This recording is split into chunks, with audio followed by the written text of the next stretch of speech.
Hello friends, welcome back to my channel. Radhe Radhe, Hare Krishna. Friends, आज हम बात करेंगे गुप्त नवरात्रि के बारे में।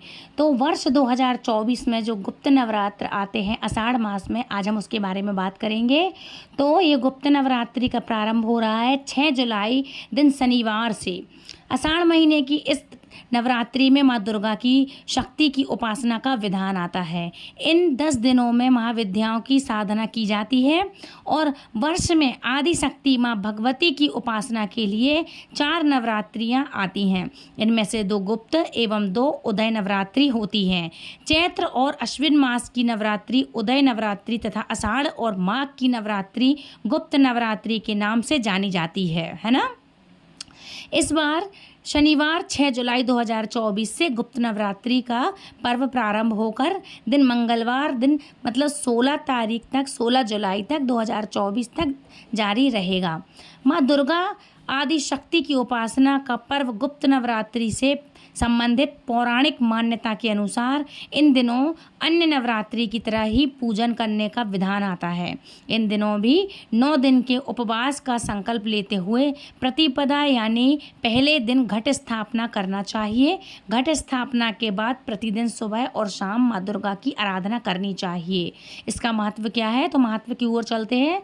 तो इसका महत्व है कि देवी भागवत पुराण के अनुसार जिस तरह एक वर्ष में 4 नवरात्र आती हैं, ठीक उसी प्रकार जिस प्रकार नवरात्रि में देवी के 9 रूपों की पूजा होती है, ठीक उसी प्रकार गुप्त नवरात्र में 10 महाविद्याओं की साधना की जाती है। गुप्त नवरात्र विशेष कर तांत्रिक क्रियाएं, शक्ति साधनाएं, महाकाल आदि से जुड़े लोगों के लिए विशेष महत्व रखती हैं। इस दौरान देवी भगवती के साधक बेहद कड़े नियम के साथ व्रत और साधना करते हैं। गुप्त नवरात्र में भी 9 दिनों तक क्रमानुसार देवी के 9 स्वरूपों की पूजा की जाती है। इसमें 10 महाविद्याएं होती हैं। गुप्त नवरात्र हिमाचल प्रदेश, पंजाब, हरियाणा, उत्तराखंड के आसपास के इलाकों में ख़ास तौर पर मनाई जाती है। इन दिनों में माँ दुर्गा की आराधना के 9 रूपों की पूजा की जाती है और ये देवी माँ होती हैं 10 देवियाँ। ये 9 दुर्गाओं के इनकी आदि शक्तियाँ होती हैं, इन्हीं की 10 विद्याएँ होती हैं जिनको हम पूजते हैं। कौन सी हैं ये देवियाँ, तो इनके नाम बता देते हैं, जल्दी से नोट कर लीजिए। तो ये देवियाँ हैं, पहली माँ काली, माँ तारा देवी, माँ त्रिपुर सुंदरी, माँ भुवनेश्वरी माता, छिन्नमस्ता माता, त्रिपुर भैरवी, माँ धूमावती, माँ बगलामुखी, मातंगी और कमला देवी माँ। ये हैं 10 महाविद्याएँ माँ देवी। 9 नवरात्रि की जो 9 देवियाँ हैं उनकी आदि आलंगिनी शक्तियाँ हैं। ये उन्हीं की शक्ति स्वरूप हैं, उन्हीं की महाविद्याएँ हैं। इनको हम 10 देवियों के रूप में जानते हैं। उन्हीं की शक्तियाँ हैं जिन्हें हम 9 विद्याओं के रूप में मानते हैं। ये ज़्यादातर साधु और अघोरी होते हैं, जो साधु नहीं बोल रही मैं, सॉरी, अघोरी होते हैं और जो तांत्रिक होते हैं, ये उनकी महाविद्याएँ होती हैं। इनसे तंत्र विद्या प्राप्त की जाती है। जो महादेव ने, स्वयं देवादिदेव महादेव ने जगत के पालन के लिए तांत्रिक रूप से उनके मुख से तांत्रिक निकला हुआ ज्ञान है, उन्हीं की महाविद्याओं में से एक है। ये उन्हीं के ज्ञान से ये माताएं उत्पन्न हुई हैं और उन्हीं देवियों के आलंगन शक्ति अंदर से जो प्रकट हुई हैं, ये उन्हीं की देवियां हैं। इन देवियों को पूजते हैं तांत्रिक, और जो भी ये जादू वगैरह करते हैं वो, है ना, तो ये उनकी ही शक्तियाँ मानी जाती हैं। गुप्त नवरात्रि के दौरान कई साधक महाविद्या के लिए माँ दुर्गा के सभी स्वरूपों का पूजन किया करते हैं तथा दुर्लभ शक्तियों को प्राप्त करने का प्रयास करते हैं। अष्टमी नवमी के दिन कन्या पूजन के साथ नवरात्रि व्रत का उद्यापन करने की मान्यता है। नवरात्रि उद्यापन में कुंवारी कन्या को भोजन कराकर यथाशक्ति दान, दक्षिणा, वस्त्र और आभूषण तथा श्रृंगार आदि की सामग्री भेंट करने से माँ भगवती की कृपा प्राप्त होती है।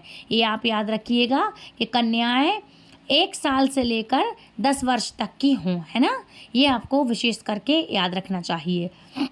एक बात और आपके लिए बता दूं कि माँ की पूजा के दौरान जो साधक हैं, जिनके घर में मूर्ति की परंपरा है, छोटी छोटी मूर्तियाँ रखते हैं, जो वो लोग क्या करेंगे, जिनके यहाँ जी पंजाबी लोग होते हैं, उनके यहाँ हर नवरात्रि में जैसे हम गणेश जी की स्थापना करते हैं, गणेश जी आ रहे हैं, तो उसी तरह छोटी छोटी माँ दुर्गा की मूर्तियाँ स्थापित करी जाती हैं घर में। अक्सर पंजाबियों के यहाँ ये देखा सुना होगा, आप जानते हैं तो आपके यहाँ होगा, या जो भी वीडियो देख रहे हैं तो प्लीज़ कमेंट करके मुझे बताइएगा।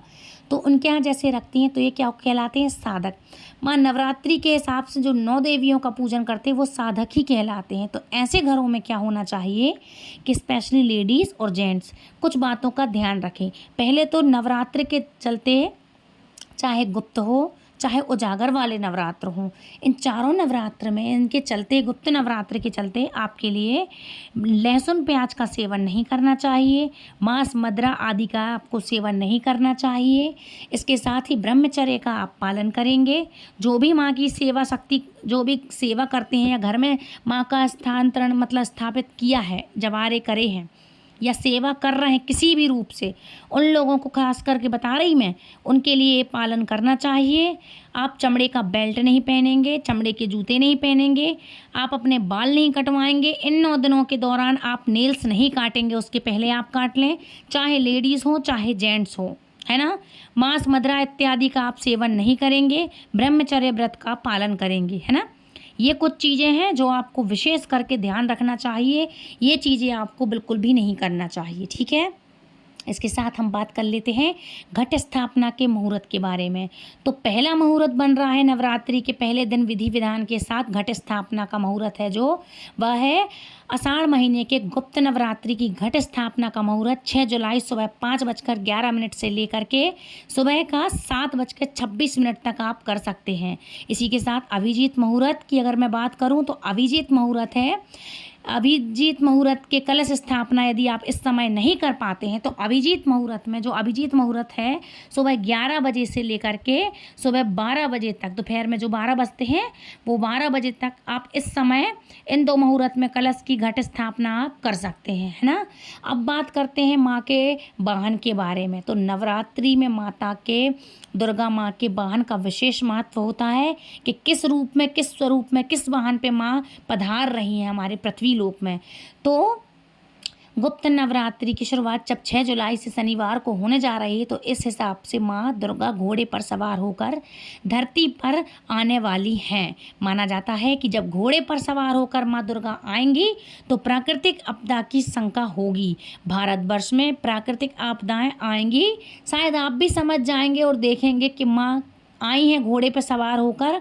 इसके पहले चैत्र की और अभी जो नवरात्रि दशहरा वाली नवरात्रि निकली हुई हैं, तो उसके पहले भी मैंने आपको बताया था कि माँ का वाहन है घोड़ा है और घोड़े पे सवार होकर आ रही हैं। तो भारत देश को शायद विपत्तियों का सामना करना पड़ सकता है। तो काफ़ी सारी न्यूज़ में आपने देखा होगा, और अभी तो ये शुरुआत है कि भारत काफ़ी सारी विपत्तियों से जूझ रहा है। तो माँ जब घोड़े पे सवार होकर आएंगी तो काफ़ी सारी प्राकृतिक आपदाओं का संसार को ये झेलना पड़ेगा, है ना, प्राकृतिक आपदाएं। अब बात करेंगे गुप्त नवरात्रि 2024 की तिथियां कौन सी हैं। तो प्रतिपदा तिथि है 6 जुलाई दिन 2024 में पहली प्रतिपदा तिथि। पहला दिन है माँ काली का, दूसरा तारा देवी का, तीसरा त्रिपुर सुंदरी, चौथा भुवनेश्वरी, पांचवा माँ छिन्नमस्ता, छठवां है त्रिपुर भैरवी, और सातवां है माँ धूमावती, और 8वां है माँ बगलामुखी, 9वां है माँ मतंगी, और 10वां है माँ कमला देवी, माँ कमला माँ का, है ना। गुप्त नवरात्रि के व्रत के नियम क्या हैं, तो चलिए ये भी जान लेते हैं। तो फ्रेंड्स, गुप्त नवरात्रि के दौरान मांस मदिरा लहसुन और प्याज का बिल्कुल सेवन नहीं करना चाहिए। माँ दुर्गा स्वयं एक नारी है, इसलिए घर में किसी भी नारी का अपमान ना होने पाए। आपकी माँ है, बहन है, बीवी है, बेटी है, किसी का भी आप अपमान ना करें। माँ स्वयं नारी शक्ति स्वरूपा है, इसलिए घर में किसी का आप अपमान ना करें। और चूंकि आप स्वयं एक नारी हैं, तो घर में आप अपने बुजुर्गों का, बड़ों का, बच्चों का, किसी का भी अपमान ना करें। आपको भी ये ध्यान रखना चाहिए कि आप स्वयं नारी हैं तो आप किसी का अपमान ना करें, और आपके घर में यदि कोई लेडीज़ है तो आप अपने घर में लेडीज़ का, नारी का अपमान ना करें।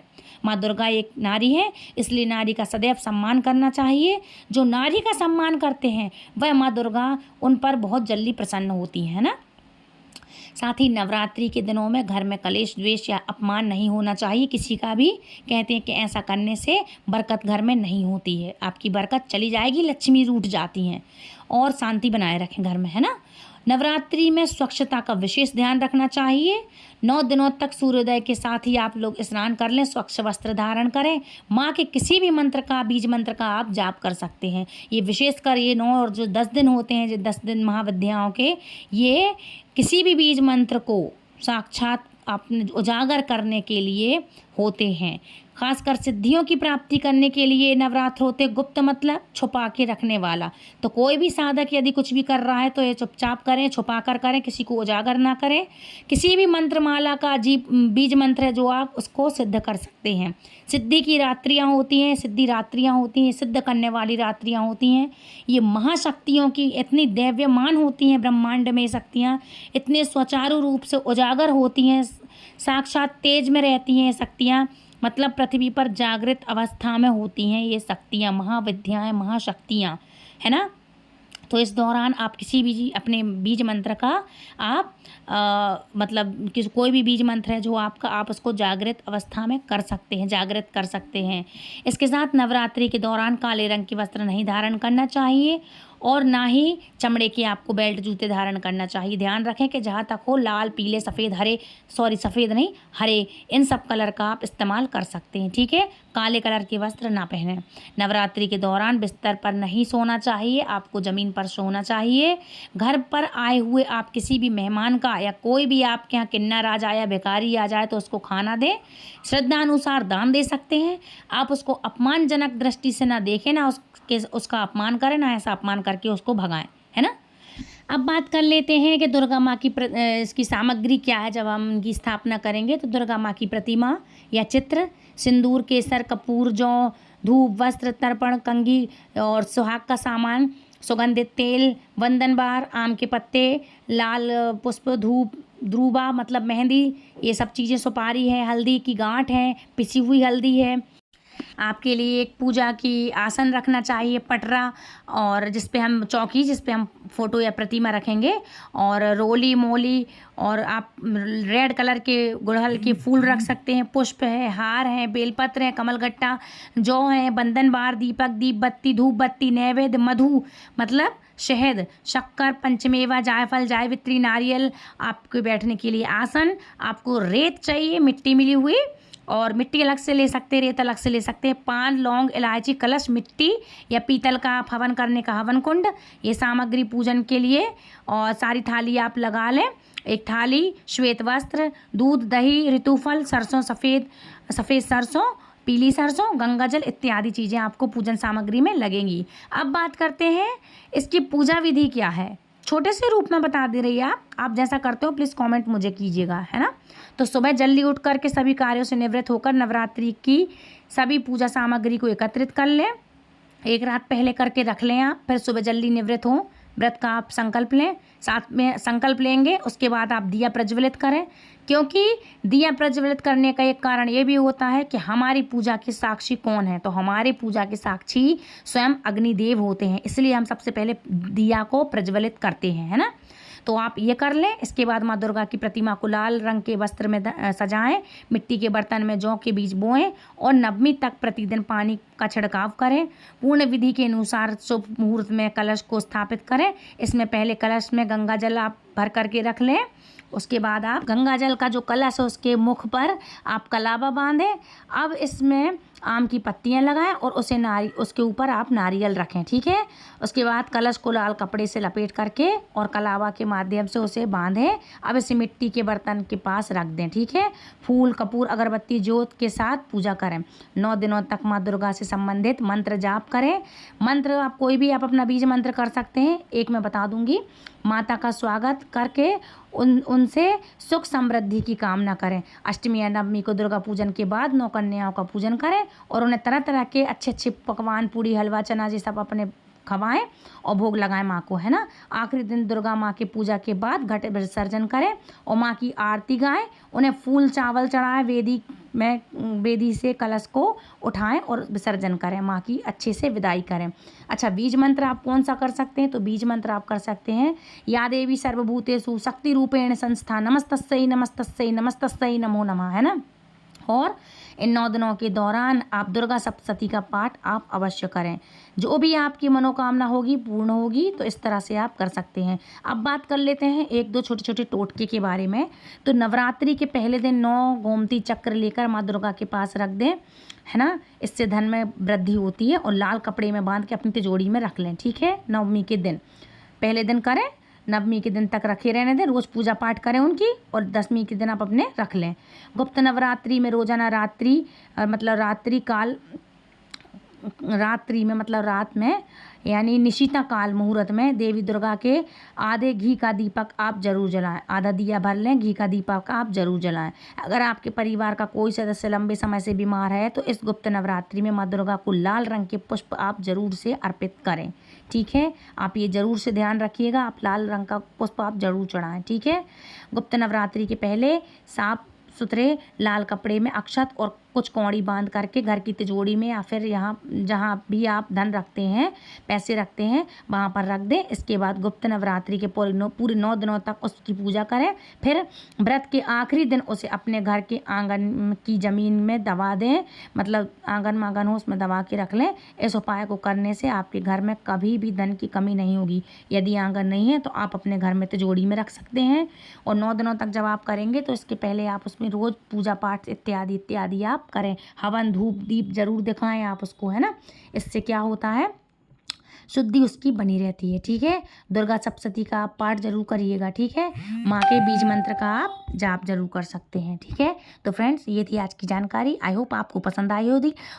यदि वीडियो पसंद आई तो प्लीज़ लाइक शेयर कमेंट करें। चैनल सब्सक्राइब करना बिल्कुल ना भूलें। यदि हमारी वीडियो से आप पहली बार जुड़े हैं तो प्लीज़ चैनल को सब्सक्राइब किए बिना बिल्कुल ना जाएं, है ना। और फ्रेंड्स, मिलती हूँ नेक्स्ट वीडियो में, तब तक के लिए राधे राधे, हरे कृष्णा, हरि बोल, happy Navratri once again, Radhe Krishna.